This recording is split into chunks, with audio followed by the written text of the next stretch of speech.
హిందువులకు గోవు ఆరాధ్యనీయమైనది. ఆవును మనమందరం మాతగా, దైవ స్వరూపంగా కొలుస్తాం. గోమాతలో దేవతలు కొలువై ఉంటారని కొన్ని ఆధ్యాత్మిక గ్రంథాల్లో చెప్పబడింది. 33 కోట్ల దేవతలు గోవులో కొలువై ఉంటారని హిందువుల విశ్వాసం. అందుకే వేల ఏళ్లుగా గోవు గోమాతగా పూజలందుకుంటూ భారతీయ సంస్కృతిలో ఒక ప్రత్యేక స్థానంలో కొలువై ఉంది. గృహప్రవేశం మొదలుకుని అనేక పండుగలు, శుభకార్యాలు, యాగాలు, యజ్ఞాలలో గోవుకు ప్రత్యేక ప్రాధాన్యత కనిపిస్తుంది. ఇక దానాల్లో గోదానాన్ని మించినది లేదంటారు. ఇలా అనేక రకాలుగా హిందువుల జీవితాల్లో పెనవేసుకుని ఉన్న గోవుకు వారంలోని 7 రోజుల్లో ఏ రోజు ఆహారాన్ని ఇచ్చి పూజ చేస్తే ఎటువంటి ఫలితం కలుగుతుందో తెలుసా?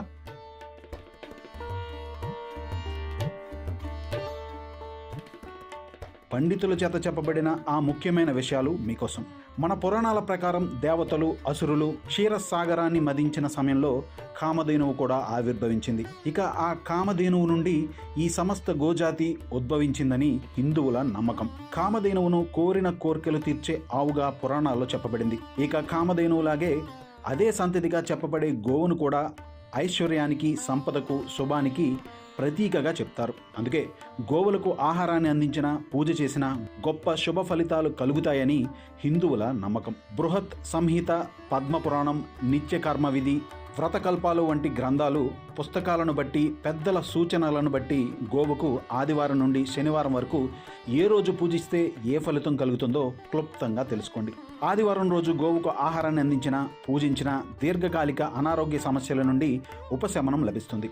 ఆ రోజు సూర్య భగవానుడికి సంబంధించిన రోజు కాబట్టి ఎవరైతే గోవుకు ఆహారాన్ని అందిస్తారో వారికి కీర్తి ప్రతిష్టలు, సమాజంలో గౌరవం పెరుగుతాయి. ఇక సోమవారం ఆవును పూజించడం వల్ల మానసిక ప్రశాంతత లభిస్తుంది. అదే సోమవారం అమావాస్య రోజు కలిసి వస్తే ఆ రోజు గోసేవ, పూజ చేసినట్లయితే పితృదోషాలు తొలగుతాయని పండితులు చెప్తున్నారు. ఇక మంగళవారం రోజు గోవును పూజించి ఆహారాన్ని అందించినట్లయితే వేధిస్తున్న అప్పుల బాధలు తీరి భూములు వంటి స్థిరాస్తులు కొనుగోలు చేసే యోగాలు కలుగుతాయి. బుధవారం గోవుకు ఆహారం సమర్పించడం వల్ల ఉద్యోగ, వృత్తి రంగాల్లో పురోగతికి దోహదం చేస్తుందని విశ్వాసం. ముఖ్యంగా ఈరోజు పచ్చగడ్డి లేదా తోటకూర తినిపించి పూజిస్తే మానసిక స్థైర్యం, ఆలోచనల్లో స్పష్టత, వ్యాపారంలో లాభాలు కలుగుతాయి. ఇక వివాహాల కోసం సంతాన ప్రాప్తి వంటివి కలగాలంటే గురువారం రోజున గోవును పూజించాలి. అంతేకాదు ఈరోజు అన్నంతో చేసిన పాయసాన్ని ఇవ్వడం వల్ల పూర్వజన్మ దోషాలు హరిస్తాయని నమ్మకం. ఇక శుక్రవారం రోజు ఎవరైతే గోవుకు ఆహారాన్ని సమర్పించి గోపుచ్చాన్ని పూజిస్తారో వారికి అష్టైశ్వర్యాలు కలిగి శ్రీ మహాలక్ష్మి కటాక్షం లభిస్తుంది. ఇక శనివారం రోజు ఎవరైతే ఆవుకి ఆహారాన్ని సమర్పించి పూజిస్తారో వారికి పేదరికం, కష్టాలు తొలగిపోతాయని పండితులు చెప్తున్నారు. శని దోషాలు, ఏళ్నాటి శని ప్రభావాలు కూడా తగ్గుతాయి. వీటితో పాటు జాతకంలో ఉన్న గ్రహ దోషాలను బట్టి బెల్లం, రోటీలు, రకరకాల పండ్లను కూడా కొన్ని ప్రత్యేకమైన రోజుల్లో గోవులకు ఆహారంగా అందించి పూజించడం సాంప్రదాయంగా వస్తుంది.